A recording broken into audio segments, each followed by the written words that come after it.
We'll move to Gatha number 20.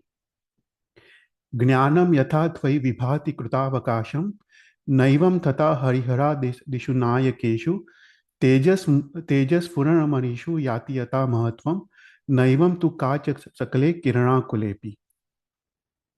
तो यहाँ पे आचार्य मानतुंग सूरी कहते हैं कि हे भगवान, आप अनंत द्रव्य के अनंत काल के अनंत गुण पर्याय को आप जानते हो और ये ज्ञान आपके अंदर शोभायमान है।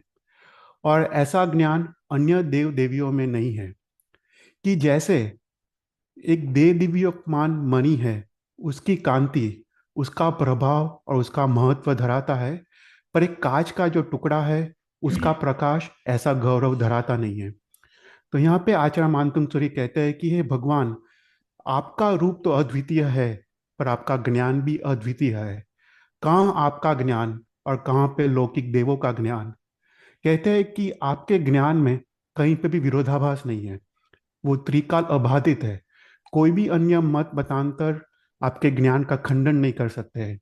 आपका ज्ञान संपूर्ण है और बाकी देव देवियों का ज्ञान अपूर्ण है। तो यहाँ पे कहते हैं कि हे भगवान, आपका ज्ञान तो देव दिव्यमान मणि की कांति की तरह शोभायमान है और बाकी अन्य देव देवियों का ज्ञान एक कांच के टुकड़े की तरह है।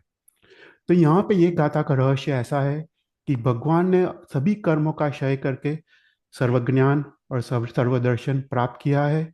और भगवान का ये जो ज्ञान है वो स्वयं स्व प्रकाशित है। जैसे मणि को कोई बाह्य प्रकाश की जरूरत नहीं पड़ती, वो स्वयं स्व प्रकाशित है। पर बाकी देव देवियों का ज्ञान एक कांच की टुकड़े की तरह है। कांच के टुकड़े को सूर्य का प्रकाश की जरूरत पड़ती है, उसी प्रकार अन्य देव देवियों का बाह्य ज्ञान की जरूरत पड़ती है। भगवान का ज्ञान कोई भी अपेक्षा रहित है। तो ऐसा करके आचार्य मानतुंग सूरी समझा रहे हैं।